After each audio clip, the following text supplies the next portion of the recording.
Христос у воскрес, сапраўды у воскрес.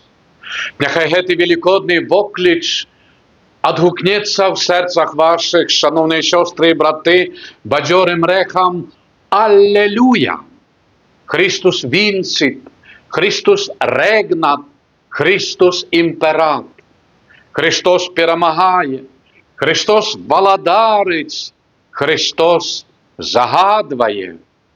Я дарога, правда і жыццё.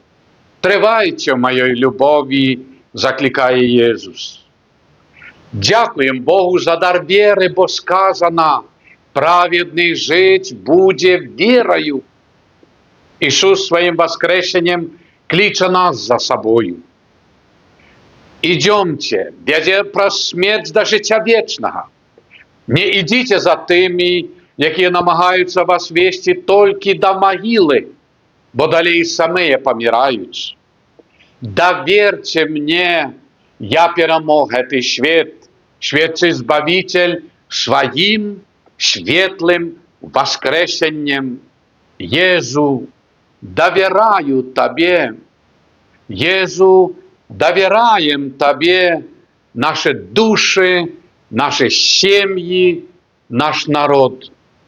Со святом, шановные сестры и браты, светлым пасхальным днем.